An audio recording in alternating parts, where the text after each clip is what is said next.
বামুন ঠাকুর গোপাল ছিল খুবই সরল সিধে। গাঁয়ের 5 জনে আড়ালে তাকে বোকা বামুন বলেই ডাকত। এমন স্বামীকে নিয়ে মিনতির দুর্ভোগের অন্ত ছিল না। একদিন গোপাল মিষ্টির হাঁড়ি হাতে শ্বশুর বাড়ি রওনা দেয় মিনতিকে সাথে নিয়ে। ওহ, পথ যেন আর ফুরোতেই চায় না।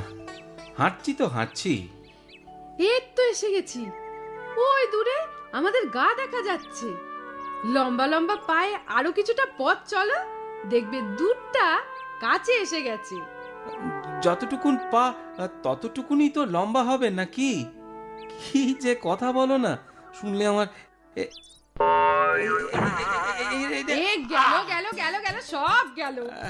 একটা কাজ যদি তোমায় দিয়ে হয়, মিষ্টিগুলো সব মাটিতে পড়ে গেল। রসগোল্লা পড়ে যাওয়ায় তোমার মায়া হচ্ছে না? আর এই যে আমি পড়ে গেল সেই বেলা। ব্যাপারটা খুব বিচ্ছিরি হয়ে গেল। আহা, বয়স্ক মানুষ বলে কথা। ও ও আমি বয়স্ক মানুষ না? তোমার কথা কে বলেছে? আমি বলছি আমার মা বাবা, মানে তোমার শ্বশুর শাশুড়ির কথা। গোকুলগঞ্জের রসগোল্লা খেলে ওরা কত খুশি হতো। সত্যি ব্যাপারটা খুব বিচ্ছিরি হয়ে গেল। আর আর এই যে আমি বিচ্ছিরি ভাবে পড়ে আছি সেই বেলা। ও বাবা, আমার কোমর, আমায় তোলো তোলো গিন্নি। আর ঢং করতে হবে না, ওঠো ওঠো। আরো 2 পা চলে খালি হাতে ওঠো গিয়ে শ্বশুর বাড়িতে। ছি ছি ছি ছি ছি ছি ছি, লজ্জা লজ্জা। কেন কেন তোমাদের গায়ে আর মিষ্টির দোকান নেই বুঝি? থাকলে কি আর এত হাপিত্তেশ করতুম? নাও চলো এবার। ইস, ব্যাপারটা খুব বিচ্ছিরি হয়ে গেল।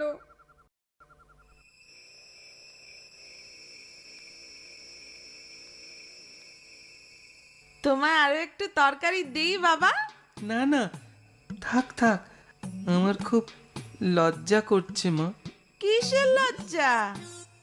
না মানে আপনাদের জন্য কিছু আনতে পারলাম না তাই।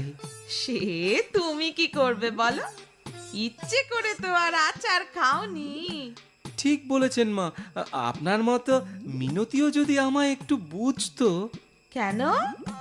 সে কিছু বলেছে বুঝি তোমায়? না, বলবে না।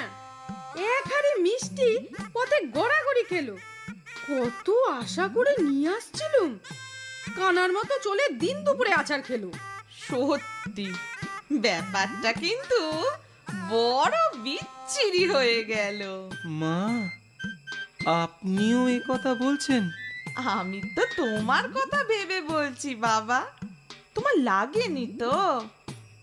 লেগেছিল, ধুয়ে দিয়েছি। ধুয়ে দিয়েছ মানে? গোবর লেগেছিল যে। ও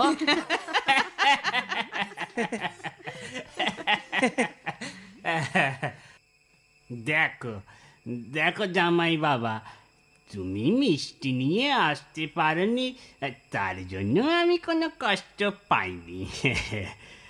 মিষ্টির থেকেও আরো একটা জিনিস আমি খুব ভালো খাই।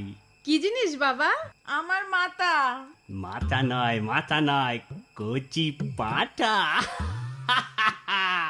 ভাবলেই না জিভে কেমন জল চলে আসছে।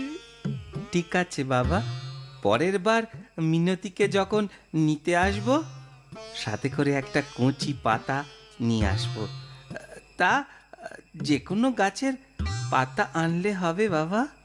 কি হলো বলো তো তোমার বলি? আচার খেয়ে কি কানের মাথা খেয়েছো? বাবা গাছের কচি পাতার কথা বলছে? হ্যাঁ ওমা, তবে পাঠা, পাঠা গো পাঠা, কচি পাঠা। এই এই তোমার বড় দোষ জানো মিনতি, এই তোমার বড় দোষ। বাড়িতে আমায় যা বলো বলো, তা বলে তোমার বাবা মার সামনে আমায় পাঁটা বলবে? না না না, ও তোমায় বলেনি বাবা, তোমার শ্বশুর কচি পাঁঠার মাংস খেতে চাইছে। ও, মাংস? ঠিক আছে, তাই আনবো। কোন? আসি মা, আসি বাবা। দুর্গা দুর্গা দুর্গা দুর্গা।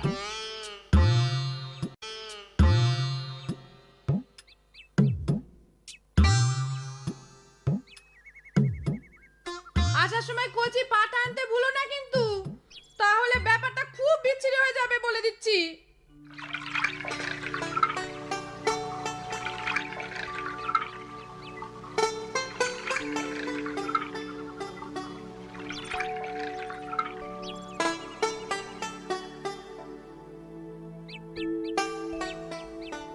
বাহ, চাল কুমড়ো গাছটায় তো ফুল এসেছে।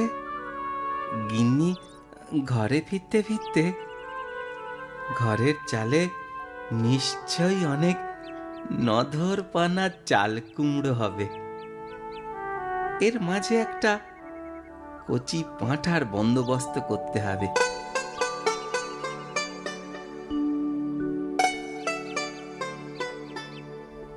চল, এবার আমার সাথে আমার শ্বশুর বাড়ি যাবি, চল।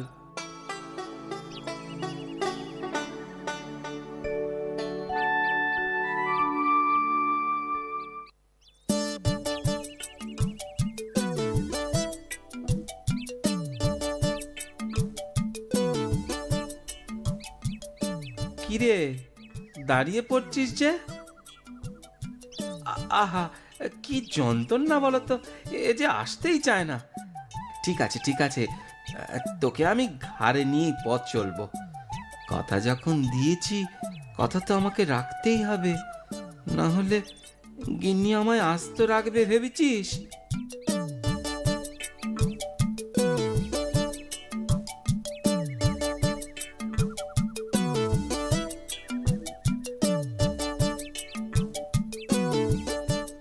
ওই তো, ওই তো দূরে শ্বশুর বাড়ির গাঁ দেখা যাচ্ছে। এবার গিন্নি নিশ্চয়ই খুব খুশি হবে। মোটু, ওই মোটু, ওই লোকটা ঘাড়ে করে একটা পাঁঠা আনছে, দেখেছিস? দেখেছি রে, দেখেছি। এই ওটা যদি বাগাতে পারি খুব খাওয়া যেত, তাই না রে লম্বু? এই মোটার খালি খাওয়ার খাওয়া, বরং হাটে বেচে তিনজনে টাকা ভাগ করে নিতুম। সেই ভালো, সেই ভালো হতো। তাহলে চল কাজে লেগে যাই। কি বামন ঠাকুর, ঘাড়ে একটা কুকুর বয়ে চললেন কোথায়? কুকুর? তুমি কি চোখের মাথা খেয়েছো নাকি? ভালো করে চেয়ে দেখো, এটা একটা পাঁঠা। আরে আপনি ভালো করে চেয়ে দেখুন, ওটা একটা কুকুর, আমি একটুও ভুল বলছি না।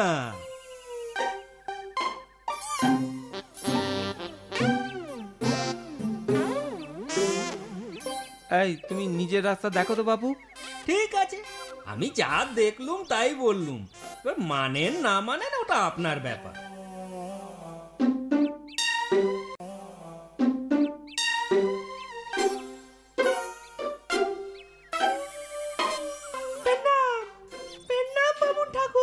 এর নাম? এই এই বাছুরটা বুঝি পায়ে চোট পেয়েছে? আহারে, বাছুর? কোথায় বাছুর? কই, ওই ধারে কাছে তো দেখছি না। এই দেখো, কি যে মস্করা করেন না, বাছুরটা তো আপনার ঘাড়ে। হ্যাঁ, আমার ঘাড়ে বাছুর? এত অবাক হচ্ছেন যে? ওটা বাছুর নয় তো কি, কুকুর নাকি? আরে কি, এত কি দেখছেন? আমার কথা বিশ্বাস হলো?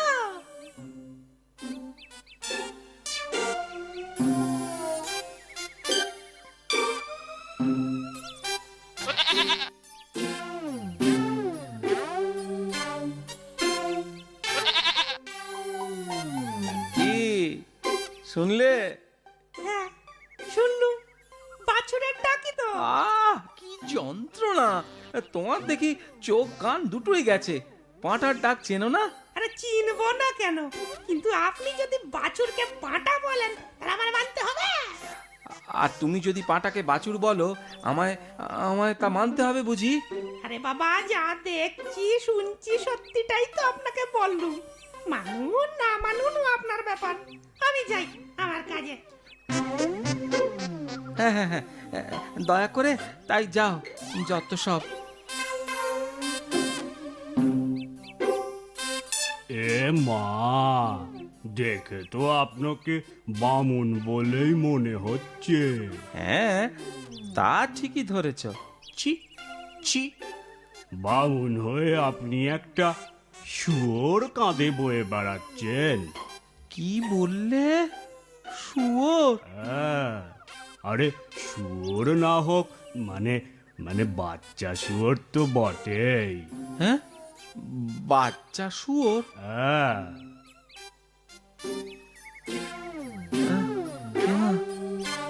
এমা, তাই তো। এ বাবা, দূর হ, দূর হ, হতভাগা, দূর হ, দূর হ।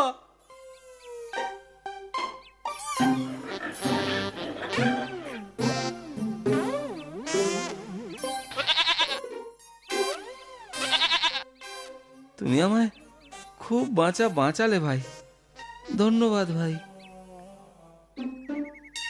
ভাগ্যিস ভাগ্যিস লোকটা বলল পাঠার বদলে কাঁধে শুয়োর বয়ে শ্বশুর বাড়ি গেলে ই মা, কি বিচ্ছিরি কাণ্ডটাই না ঘটতো। তার থেকে, হ্যাঁ, তার থেকে খালি হাতে যাওয়াই ভালো। কিন্তু গিন্নিকে কি করে যে বোঝাবো সেটাই মাথায় আসছে না। বামুনটাকে খুব ঠকানো গেছে। চল চল চল, এবার হাটের দিকে যাওয়া যাক। তাই চল। ছি ছি ছি ছি ছি ছি, এইবারও তুমি খালি হাতে এলে? তোমার লজ্জা করে না? তুমি কেমন জামাই গো? আগে আরে পাঁটা তো আনছিলুম ঘাড়ে করে, কিন্তু পাঁটাটা বহুরূপী পাঁটা, জানো? আবার মিথ্যে কথা! ছি ছি ছি ছি, কি বিচ্ছিরি ব্যাপার! বাবা ঘরে এসে যখন শুনবে, ছি ছি ছি ছি ছি ছি ছি। আরে বাবা, মিথ্যে নয় গো। এই এই শাশুড়ি মায়ের দিব্যি, শোনো, শোনো কি ঘটেছে। আমি কিচ্ছু শুনতে চাই না। আহা, অত করে যখন বলছে, শোনাই যাক না কি হয়েছিল। কি চক্করতি মশাই, গেছিলেন কোথায়? এই একটু হাটে গিয়েছিলুম বাবা। তো খালি হাতে ফিরছেন যে, কিছু বেচতে গিয়েছিলেন বুঝি? আরে না না, বেচতে নয়, ওই ওই তরি তরকারি একটু কিনতে গিয়েছিলাম। ঘরে ঘরে জামাই আসার কথা, কিন্তু কিন্তু টাকাটা নিতেই ভুলে গেছি জানো। তাই চক্রবর্তী মশাই, বলি এই পাঁঠাটা কিনবেন নাকি? দেখুন দেখুন, একেবারে কচি পাঁঠা। হুম, কচি পাঁঠা? জামাইয়ের তো আনার কথা, কিন্তু ওরও যা ভুলো মন, যদি না আনে তো। কি কি কি, আরে কি ভাবছেন তো? কিছু না, আসলে ওই সাথে টাকা নেই তো। তোমরা যদি আমার সাথে বাড়িতে চলো তো তো এই পাটাটা আমি নিতে পারি। আরে সে হাটে গেলেও তো যেতে হতো, না হয় আপনার বাড়িতেই গেলাম। হ্যাঁ, আমাদের কোনো আপত্তি নেই। তেমন হলে রান্নার পর আমাদের দু টুকরো চাকতে দিলেও আপনি কি আর পয়সা নেবেন চক্রবর্তী মশাই? তা চলুন চলুন চলুন, পাঁঠাদা আপনার বাড়ি পৌঁছে দিয়ে টাকাটা বুঝে নিয়ে গিয়ে। বলছো যখন, চলো চলো চলো।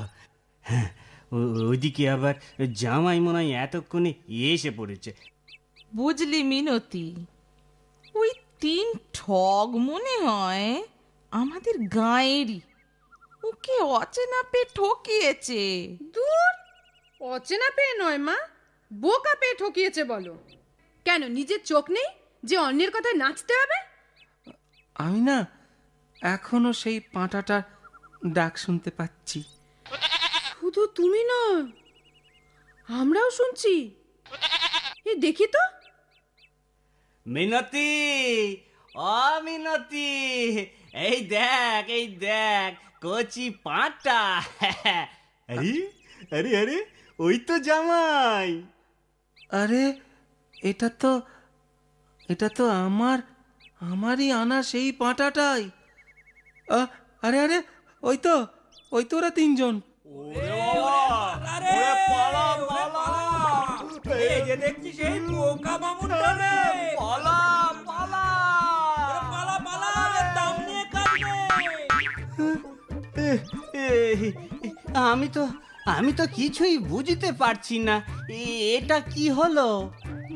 ভালোই হলো, শেষমেশ ব্যাপারটা আর বিচ্ছিরি হলো না। চলো চলো, ঘরে চলো, তোমায় সব বলছি। কিন্তু পাঁটাটাকে এবার গোয়ালে বেঁধে আটকে রাখুন, না হলে ব্যাপারটা আবার বিচ্ছিরি হয়ে যাবে। নিজের আনা পাঁঠা ফিরে পেয়ে গোপাল খুব খুশি হয়। খুশি হয় বাড়ির আর সবাইও। আর গোপালের শ্বশুর মশাই গাঁয়ের মোড়লের কাছে 3 জনের নামে নালিশ জানায়। মোড়লের বিচারে ওরা গাঁ ছাড়া